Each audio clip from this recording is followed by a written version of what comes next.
Do you find your podcast episodes a little bit rushed, maybe a little bit awkward, lackluster?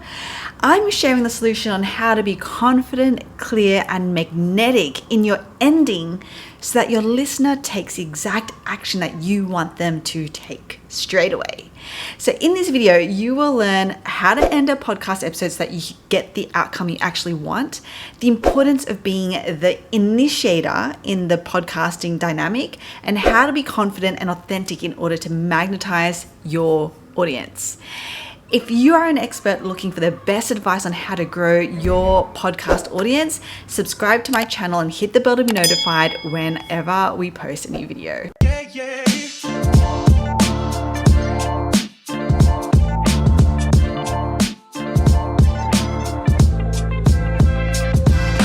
My name is Deidre Shen, the CEO and co-founder of Capsho, the world's first AI-powered podcast copywriter. I've been working with experts who cumulatively, we have banked over $1.6 million in sales through podcasting. I myself did over $200,000 in my first year because I stumbled upon these little known secrets. So let's get into how to end your podcast episode with confidence. Okay, so we are talking about how to end a podcast episode strongly and decisively so that we get our audience, our listeners, doing what it is that we want them to do.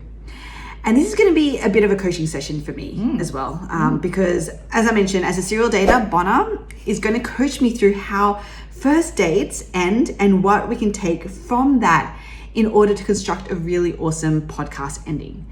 And the reason why, if you only jumped in here, I don't know why you would have only jumped in here on the podcast, but if you did, then we have, it's kind of analogy, right? Like, you know, you go on this really awesome, you have this really awesome podcast episode, you've recorded it, and then you kind of fumble around trying to end the thing. Yes. It's kind of like being on a first date. Yes. You know, you have a really awesome time, hopefully you have. Yeah. And then you kind of fumbling around being like, how do we actually end this thing? Yeah, yeah. And so that's why we decided to take this approach to this episode.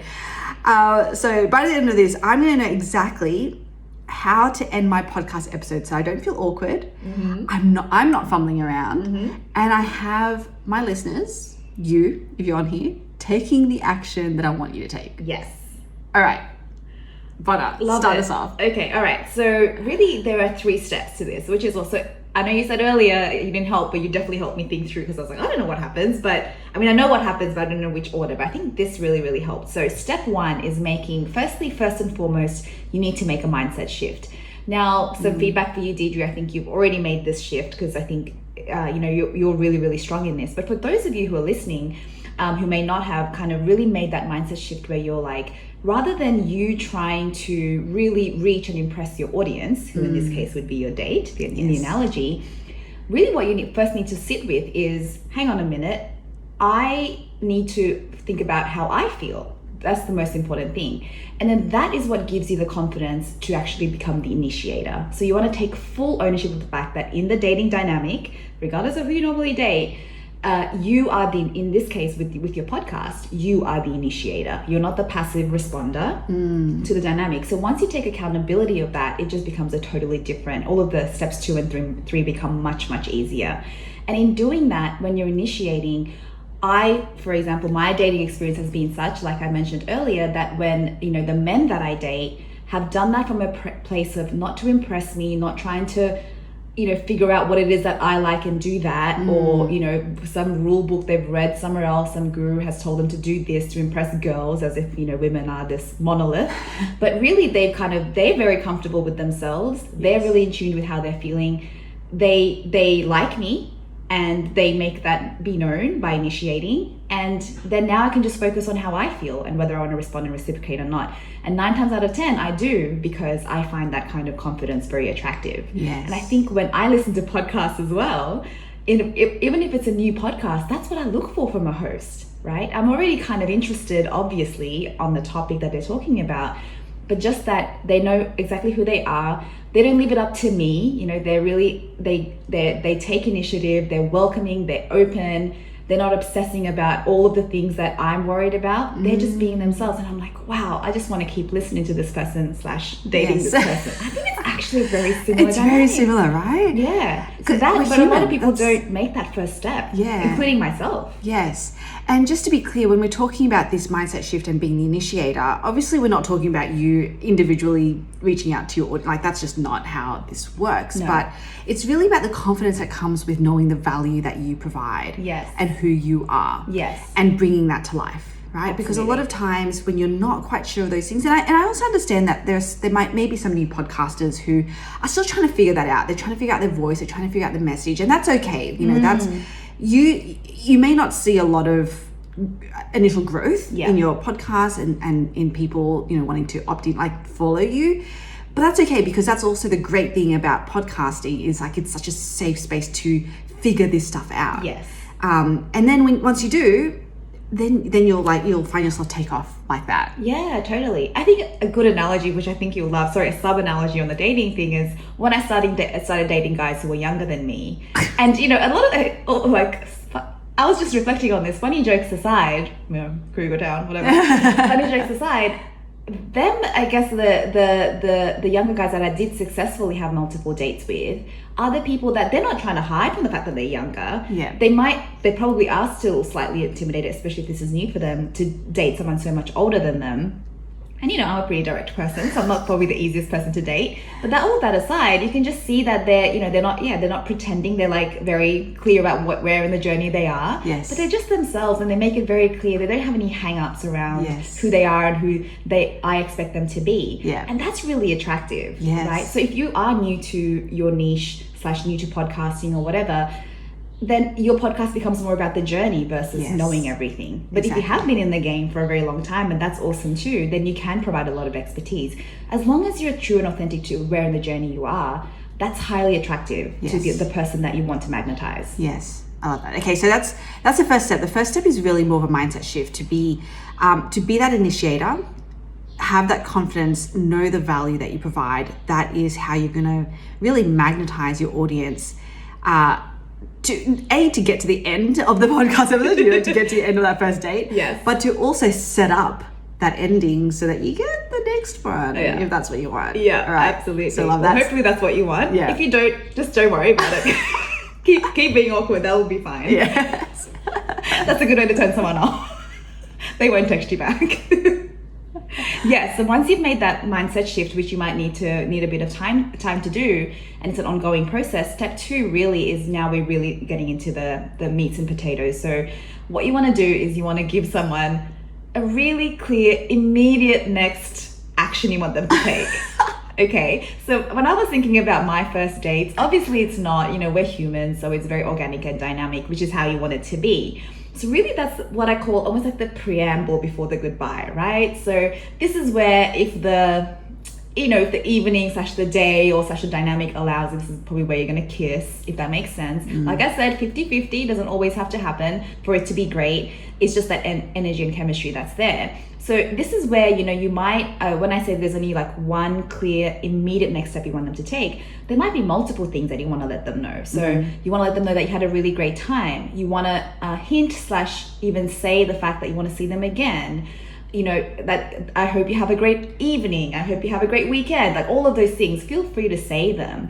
But really you want to be honed in on, okay, but as the very last thing you say, what is that thing that you want them to do? Yes. So for me personally, what works really well, generally because I obviously, I'm meeting people in a public place, usually halfway for both of us, will be when the guy that I'm dating will say, and hey, text me when you get home. Oh. Right? So smooth. So, you know, he's kind of putting you into an Uber into the back of it, and he's like, text me when you get home. Oh, that's especially nice when they open the door and that's and just think about the power of that, right? Like that's the very last thing that they say is this one call to action. And so that's what's on your mind. It's like, oh, okay, I have to text him when I get home. I have to text him when I get home. Yes, and it's really powerful because depending on how they say it, like I think most men that I've dated have been very gentlemanly, and I think they'll ask that anyway. Even if they're not looking for a second date. But I think you can tell, like, because if you think about it, there's actually a lot of care that goes into that, provided people put into it, and how you say it. Obviously, in the dating dynamic, you know, like you were just talking about when they're when they're putting you into an Uber and it's like they're making really intense eye contact and there's a smile, it can be a very intimate exchange, right? And so, or it can be really fun, it can kind of be like, so really the dynamic, but you can make it, but it's like you said, it's so clear. I said, oh, he cares, firstly. Yes. And like you said, it's like very easy to remember because, you have just like one thing, but you need to it's opened a loop up for you and you want to make sure that you do that when you get home. Yes. And this is, by the way, where I think a lot of us, me included, get tripped up because I'm like, I have so many call to actions that I want everyone to do. It's like, follow me, come into my social media, leave us a review, screenshot and share it on your socials. Yes. Get the cheat sheet, sign up for our beta program. Like there's 101 things I would love everyone listening to this to do.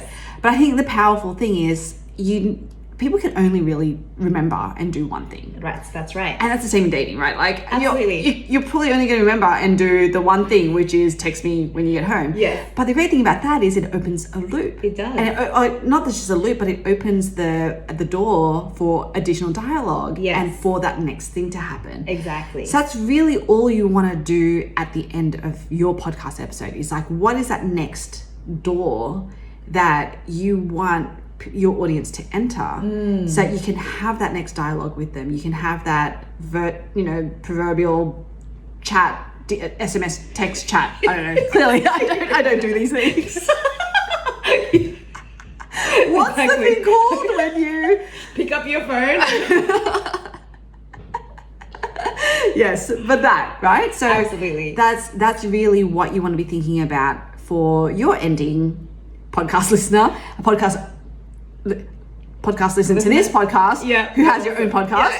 For your own podcast, you want to be thinking about how do you crack that door open as the immediate next step for your audience to take so that you can continue the conversation with them. Yes, and I think that hopefully what will give you confidence in, because I absolutely relate as well in the dating scenario and in the podcasting scenario where you just want to tell them all the things you want them to do and make sure that they know that, how keen you are. So especially when you like someone, but we all feel that urge, right? To be like, oh, I've got this like ice cream thing I really want to take to, but I think you really like it, this and that, and you can get excited. So it's not about, so don't feel like you have to not think about those things, but really, have faith that if the person does like you back too, chances are they are going to go and think about that stuff as well. And you are going to do it together. Similarly, if someone really enjoys a podcast episode, of course they're going to be Googling you. Of course they're going to be looking at your stuff, right? Yeah. So it's just about how do you have the restraint, I guess, to focus it on the one thing that you tell them as the very last thing. Yes. Awesome. Okay, so that's step 2 is to have one clear CTA, one immediate CTA, only one. And base this on your outcome. Like if you want to grow, if growing your podcast is the number one thing, then it probably makes sense to be like, subscribe or like follow this podcast or share this with a friend who you think would really get value out of it, right? Yes. That again, only one. I've given those things multiple examples, but just choose one. If you're like or exactly, all ors. Or if you want someone to hop into your community, maybe it's a Facebook group, or that should be your one call to action. Or if emailing is your main way to communicate, then how do you get them onto your email list? So for me, I think email is a big one for us. And actually probably more so is the value that we can provide, which is come and try Capsho for free. Yes. The beta program. Amazing. Yeah. Come and try Capsho for free, you guys. That is my immediate call to action. Sign up for beta. Yes. Capsho beta. Yes. All right, cool. So that's step 2. One clear, immediate call to action. Love it. You're doing homework as we go. I know.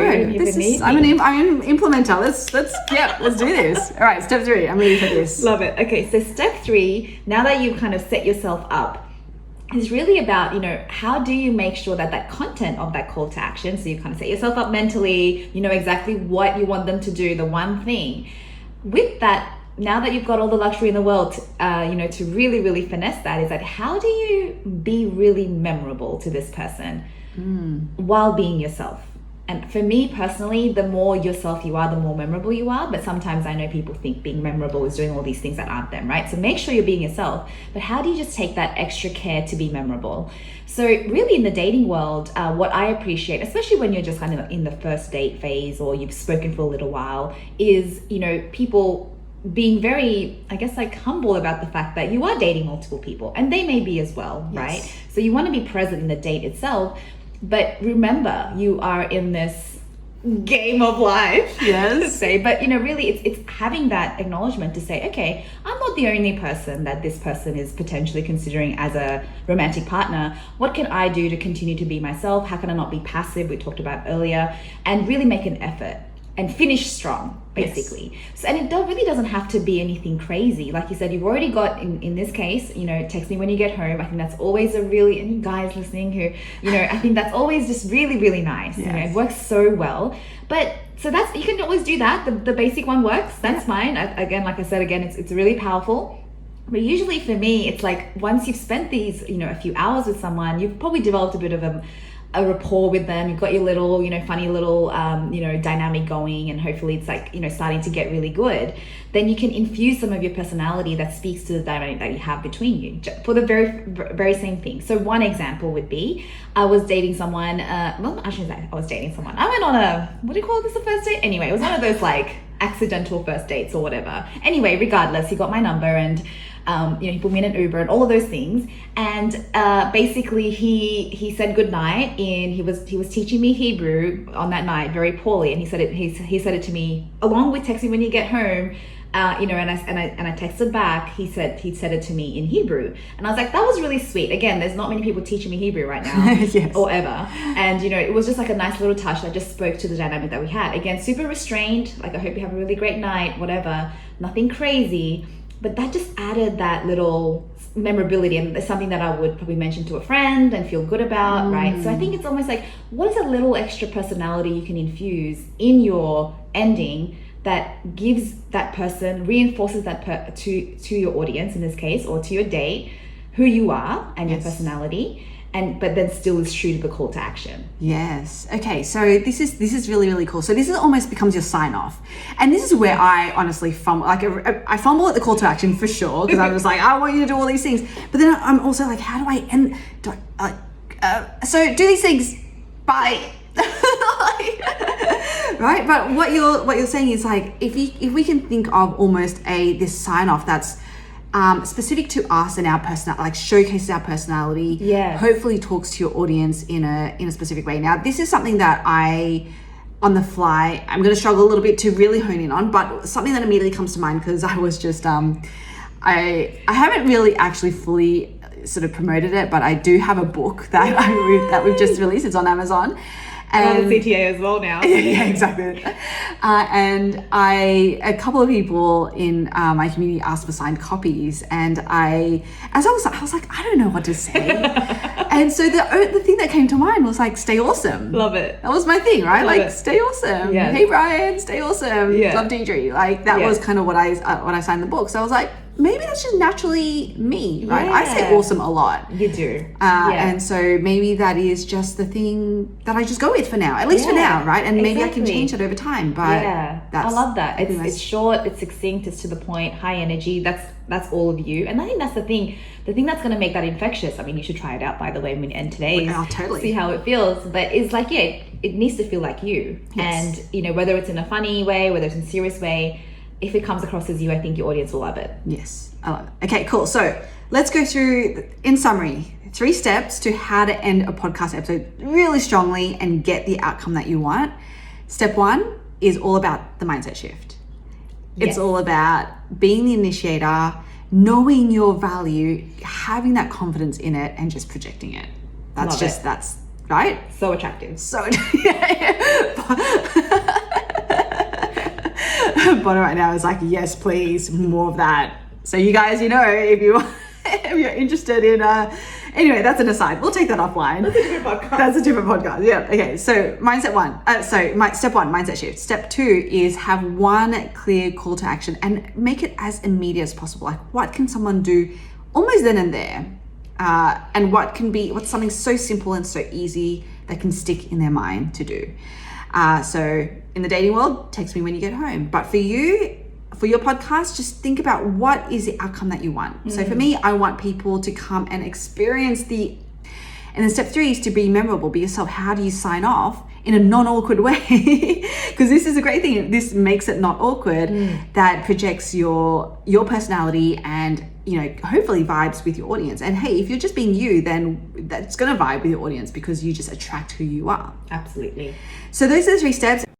In the comments what new thing you learned from this video. And if you want to hear the full story behind how I stumbled upon this particular secret, then go and listen to episode 17 of the Grow My Podcast show. I've left the link for that below. This video out if you want to know exactly how to monetize your small podcast audience, and this one if you want to know exactly how to make the most out of a live event like Podcast Movement, especially if you're an introvert.